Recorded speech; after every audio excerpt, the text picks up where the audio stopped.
Vamos orar? Bondoso Deus e Pai, muito obrigado, ó Deus.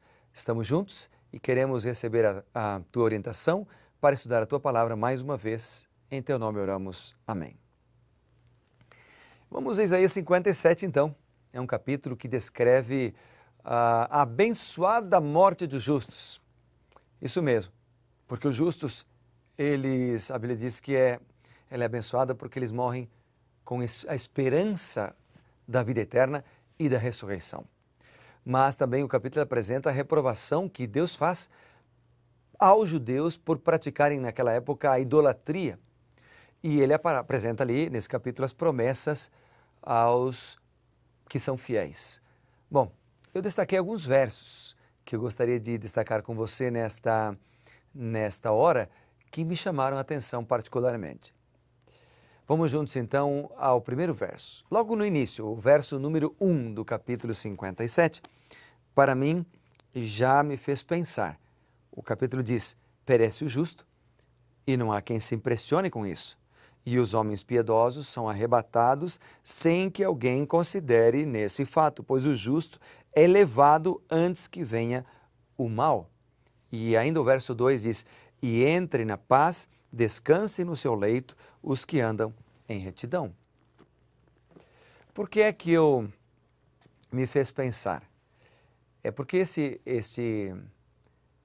este capítulo, bom, primeiro ele dá uma continuidade, parece que meio que sem interrupção, à linha de pensamento que foi introduzida no final de Isaías capítulo 56. E a expressão ali, são arrebatados, é uma expressão que aparece nesses dois versos, onde Isaías ele se consola com o pensamento de que em momentos como os descritos nesse capítulo, a morte dos justos os livra de males maiores, que lhe sobreviam, que viriam sobre ele, caso eles continuassem, ele e seus companheiros justos, caso eles continuassem vivos. Então, o versículo 2, conforme lemos, ele diz o seguinte: entra na paz, descansam no seu leito os que andam em retidão. Descansam no leito. Os justos encontrariam paz e descanso na morte. Agora é interessante nós entendermos isso porque, na verdade, para Deus, ou na Bíblia, a morte ela é chamada de sono. Várias vezes ela é chamada de sono. Por isso aqui a Bíblia diz, no versículo 2 e também em vários outros capítulos, que o justo, quando morre, ele está descansando. Só vou citar para você dois versos, só para a gente lembrar. O primeiro deles, por exemplo, eu poderia citar de João, capítulo 11. Aqui nós encontramos a ressurreição de Lázaro. E quando Jesus fala sobre a morte de Lázaro, no verso 11, ele diz assim: nosso amigo Lázaro adormeceu. E depois ele diz no verso 14, mais claramente, Lázaro morreu. Então a morte é chamada pelo próprio Cristo e pelos seguidores de Cristo, como o apóstolo Paulo, por exemplo, lá em 1 Coríntios capítulo 1 Tessalonicenses capítulo 4 e o versículo 13, diz: não queremos, porém, irmãos, que sejais ignorantes com respeito aos que dormem, fazendo referência aos mortos. Então a morte para Deus, ela é chamada de sono. No verso 8 de Isaías 57, nós lemos: detrás das portas e das ombreiras pões teus símbolos eróticos, puxas as cobertas, sobes ao leito e os alargas para os adúlteros, dize-lhes as tuas exigências, amas-lhe a coabitação e lhes miras a nudez. É interessante que há uma repreensão de Deus aqui para a prática da promiscuidade. Ao abandonar o Senhor e se entregar a outros senhores, Israel cometeu adultério espiritual. Mas esse também era um adultério literal. Geralmente os dois andavam juntos. E interessante que há uma repreensão de Deus. E isto que foi descrito aqui no versículo 8, dá a impressão, ou leva-nos a pensar naquilo que nós estamos vivendo hoje. Porque nós vivemos numa sociedade corrompida, numa sociedade promíscua, numa sociedade erotizada, onde o casamento é desvalorizado e onde a promiscuidade é supervalorizada. Mas Deus quer abençoar aqueles que são fiéis. Deus quer abençoar aqueles que se propõem à pureza sexual. O versículo 15 de Isaías, capítulo 57, diz: Assim diz o alto, o sublime, o que habita a eternidade, o qual tem o nome de santo. Assim diz ele: habito no alto e santo lugar, mas habito também com o contrito e abatido de espírito, para vivificar o espírito dos abatidos e vivificar o coração dos contritos. Que lindo este verso! Algumas pessoas dizem assim: onde está o trono do Espírito Santo? Onde está o trono do Espírito Santo? Este versículo apresenta onde está o trono do Espírito Santo. O Espírito Santo, o Consolador, que veio em substituição ou para dar continuidade ao ministério de Cristo, o seu trono está com o contrito e abatido de espírito. Ele habita com você, ele está do teu lado, ele está com a tua família, ele está na tua casa. Se você clamar, se você pedir, o trono do Espírito Santo vai ser no teu coração, porque o teu corpo é o templo do Espírito Santo. Ele está com você, ele vai habitar em você, vai dirigir a tua vida e trazer as bênçãos. Portanto, podemos dizer que Deus cuida de nós. Ele cuida de nós. Não importa quão insignificantes sejamos aos nossos próprios olhos. É nosso privilégio receber os maiores dons celestiais, sejam quais forem as nossas necessidades. Deus está pronto para supri-las. E o verso 19, vamos ler?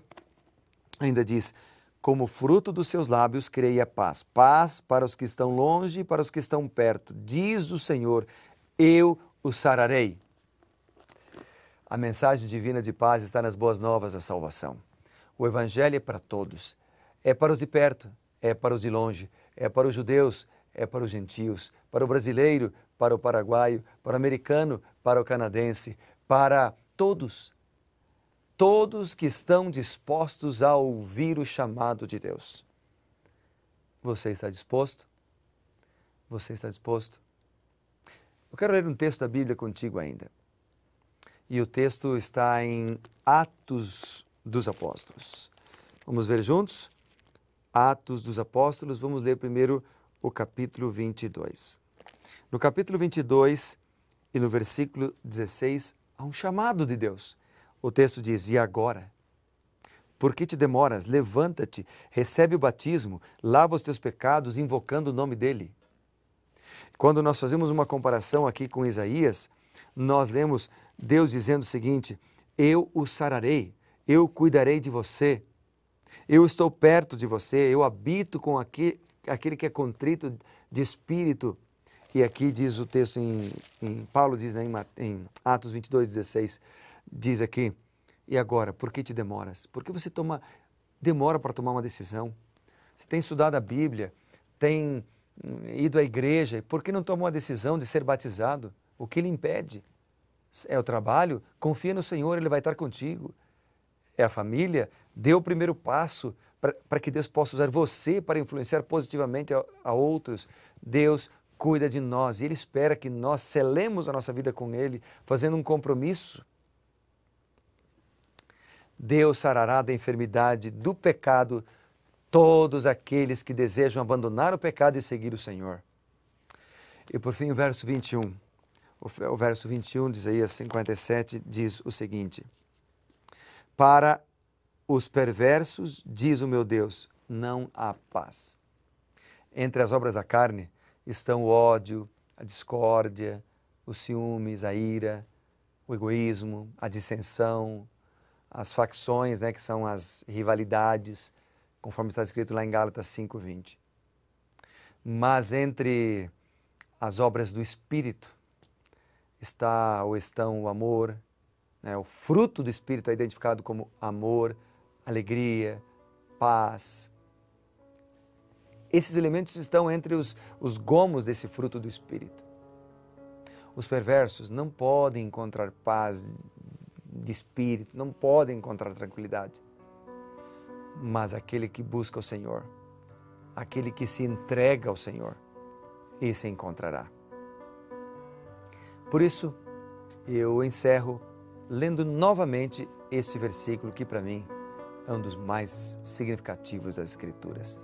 Isaías 57, verso 15. Porque assim como diz o alto, o sublime, que habita a eternidade, o qual tem o nome de santo, habito no alto e santo lugar, mas habito também, não só lá, eu habito também com o contrito e abatido de espírito. Habito também com o contrito para vivificar o espírito deles, dos abatidos, e vivificar o coração dos contritos. Deus cuida de você. Vamos orar para que a gente possa entregar a vida ao Senhor?